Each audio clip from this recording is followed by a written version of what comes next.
Hello and welcome. This week, you guys are going to begin to talk about social stratification. Social stratification are the ways that we divide into groups. Now, again, when we divide into groups, we are saying that one group is significantly different than another group. And inequality itself doesn't come from difference. Inequality comes from the meanings that we attach to the difference, and then the ways that we hierarchically rank the groups. Now, going back, one of the earliest divisions was between men and women. Okay, this is a division, a social stratification that has gone on for thousands of years.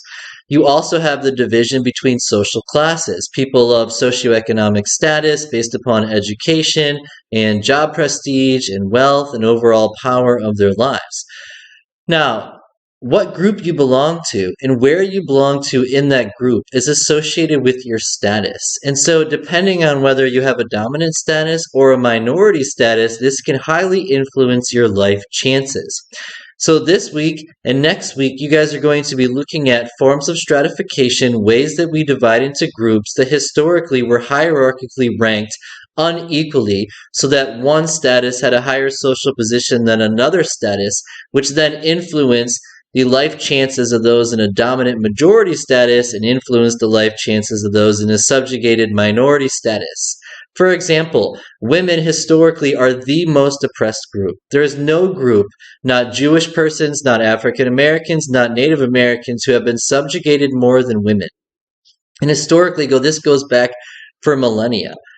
Okay, so this week you guys are going to start looking at gender inequality, okay, disparities between men and women, not only in the gender role socialization process, but also when it comes to access to healthcare, to material goods, to being able to rise up the social class ladder, to being able to get a job, to being able to be president. You're also going to be looking at racism and the effect of racial division, racial stratification into socially constructed races. And when you guys begin looking at race, again, you need to be asking all these tentative questions and taking a biopsychosocial approach to both race, gender, and sexual orientation, which is about what we're going to talk about next. But when we talk about race, you guys are going to need to be asking questions like, okay, our racial categories, how many are there? 4 plus another category? So do you think 4 plus another category actually account for disparities in biological genetics? Do all black people share common genes? Do all white people share common genes? Are Indian people actually Asian? So again, first and foremost, when it comes to genetics, white people in America, you have more in common than anyone in Africa than you do your next door neighbor that might also identify as white. Okay, and this is the idea that you need more diversity within groups than you do between groups. Therefore, there hasn't been that much need for a European to be different than an African, but it's very important for a European to be different than another European so that you have genetic diversity to create diverse DNA. Because if you don't have diverse enough DNA, you end up with some complications genetically, for example. Okay, so do our racial categories accurately group people together according to biological traits? And again, the answer is no, that's not how it works. All black people do not have the same genetics. Okay, so then what is the origin of race? Where does race come from? Because race is all about biology, okay? Biological differences. Ethnicity is cultural differences, such as country of origin, religion, and language. So race is supposed to be about biology. So our racial categories are supposed to group people according to biologic traits. And as the scholars are showing that they don't actually do that. Our racial categories do not accurately account for racial disparities. Now, do races exist? And this is a really good question. Yes, people do share things in common. However, we would need thousands of racial groups to account for all the different genetic diversities and people that have things in common across the planet. Okay, so where does race come from? Money, economics. Europeans wanted to stratify society into those who could have and those who could not. Already, women could not compete for jobs, so Europeans went further and they created racial categories. European, what do they have in common? Light-colored skin. Okay, we'll call them white. And then anyone who's not European, we'll call them non-white. And those became your first races.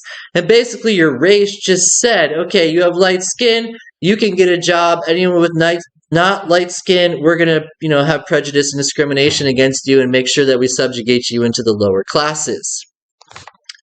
So the purpose of race, the early construction of race, the early division into stratified social groups was for economic purposes. It was so Europeans who had light-colored skin didn't have anyone that could compete against them for their jobs. Therefore, they were able to get a dominant power position, dominate society, impose their culture, their way of life, and so begins white privilege, white male privilege, because again, when our founding fathers overthrew the upper class, the British, and became the upper class, did our founding fathers give rights to women or other non-Europeans? No. Liberty and justice was granted only exclusively for white males.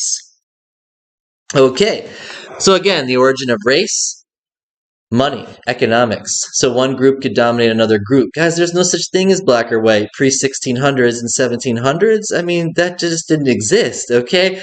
Now let's look at our racial categories themselves. Someone from North Africa is considered white. Do you agree or disagree? They are, according to the U.S. Census. Someone from the Middle East is considered white. Do you agree or disagree? Someone from India is considered Asian. This means that someone from China and someone from India are considered the same race. Do you agree or do you disagree? Russia is just north of the Gobi Desert above China, right? So why isn't a Russian Asian? Why does a Russian get to be white? Now, the races we have, are they actually races or are they really pan-ethnicities? Because guys, the Supreme Court of the United States says that white is not a race. The Supreme Court of the U.S. says white is an ethnicity. And it's a pan-ethnicity because it's a grouping of people from all across the globe, from Russia to Europe, even though, is Europe in Asia? I still have some questions about this. Why is Europe a separate country? Is it on a continental shelf? I'm going to have to look that one up a little bit. So you have white people from Russia to Europe to North America to Latin America to Australia to New Zealand to South Africa, pretty much on every single continent there is. Okay, so again, and how much of that is blended with other groups at the same time. So again, is white a race or is white an ethnicity? And whenever you hear people talking about the word Aryan race, like the neo-Nazis or Hitler, I always remind myself that they must not have had the internet, because Aryans are actually people from Persia, and really it's where modern-day Iran is. So whenever you hear somebody talking about Aryans, remember those are people from Iran. Okay, so again, the internet and education is great. And again, this is how I got into race in the first place, because in a book one day I read the word mestizo, and I was like, what is a mestizo? And it meant European mixed with Native American. And I was like, oh, so I have Native American in my blood, am I actually white? And again, I opened up Pandora's box, and now I discovered I must not be white. I'm blended, mixed, biracial, if anything, because I've got that Cherokee in my blood. And when you go to Latin America, guys, they have races you've never heard of, such as African Panamanian. Honduran is a race, not just a country, it's also a race. Mestizos, mulattoes. Have you ever heard any of those words? Because in Latin America, they have a color gradient. Things are so blended that you really don't have any clear cut who's what down there. So it's really just about how light you are that gets you the power, that gets you the privilege. So again, in Latin America, you see this common trend of whitening yourself. So all the Latin American leaders going back to the 1800s are always trying to lighten themselves for their pictures, for example. And again, that goes into implicit bias and racism and, Eurocentric perspectives and things along those lines. But again, we got to be asking ourselves where the origin of inequality begins. So where's the origin of inequality regarding gender? That initial division of labor between men and women. The taking on gender roles as homemaker and, provider, okay, or breadwinner. And then in modern times, do we still have traditional attitudes toward gender roles, or are they shifting? Are we becoming more egalitarian in our gender roles? Is gender inequality reducing between men and women as women are given more access? And because women are getting more access, is this why women are getting more college degrees than men in modern times? And again, the origin of race and racism, where does that come from? It's economics. Guys, if you go to Africa, you cannot use color words. You cannot call someone black. That is a swear word. It is derogatory. They do not like color words. They do not identify as black, and they're from Africa. So again, black, white, this is an American trend and a European trend. It's not a global trend. Again, and if you go to India, their races are religion. Are you Hindu or Muslim? To them, race is based upon religion. You're either Hindu or you're Muslim. And then you have a minority Sikh, but again, that's what it's about there.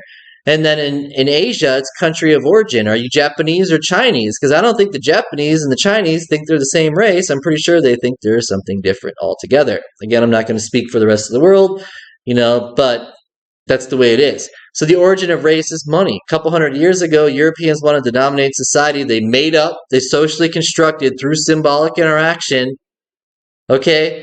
racial categories, and they decided the criteria for who belongs and where, and then based upon where you're located, determine your status, which determine your access, which determines your life chances. And then next week, what we're going to end up talking about is sexual orientation, and we're going to get into a little bit about deviance, and then who makes the rules, and then challenging social norms, for example, to talk about other forms of inequality.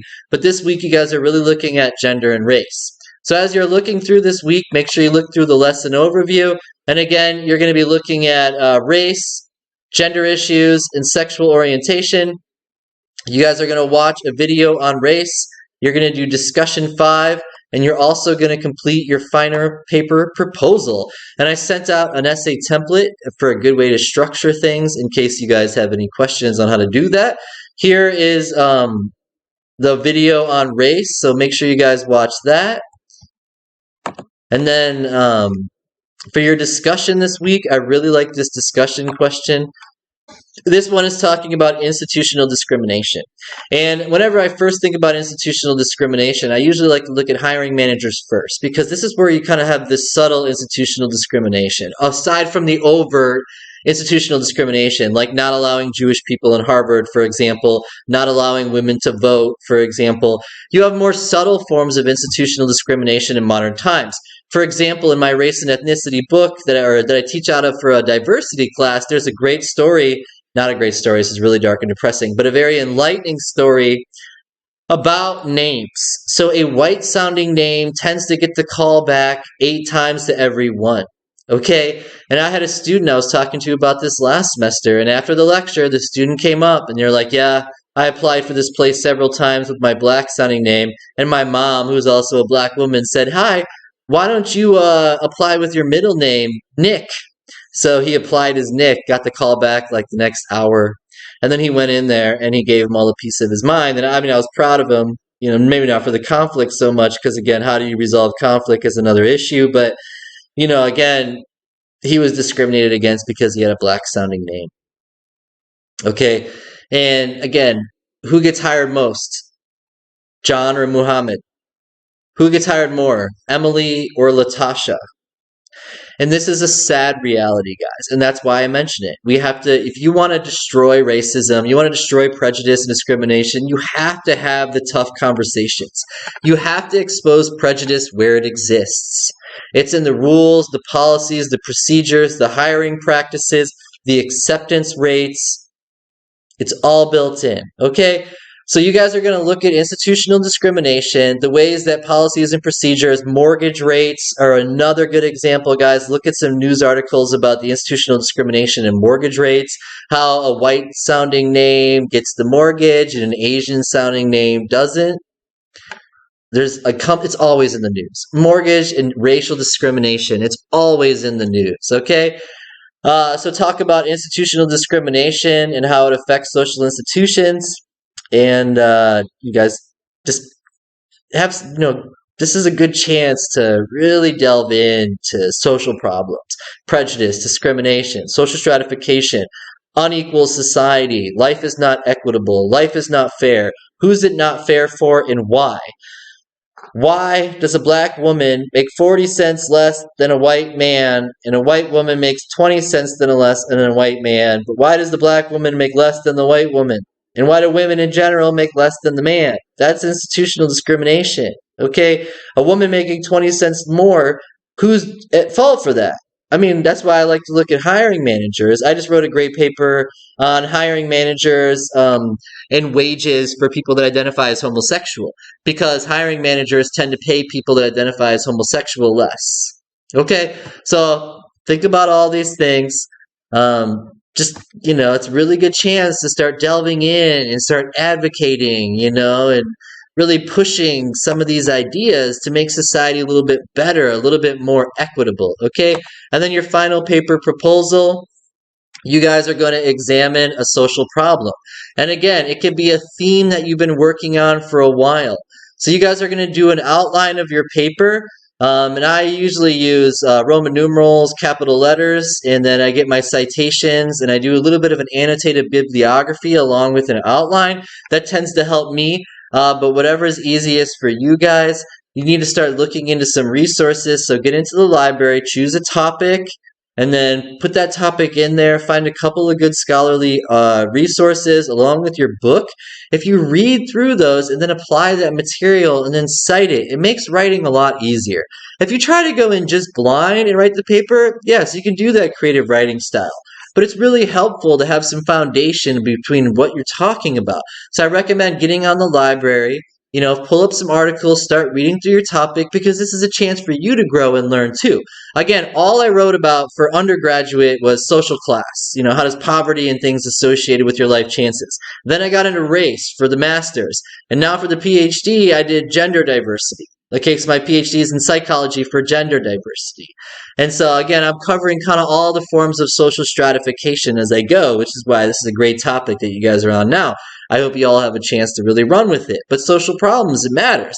But you don't have to just do race and sexual orientation and gender. There's all kinds of social problems out there beyond poverty. So guys, please explore the options you're most comfortable with. Okay, thank you so much. Please email with questions.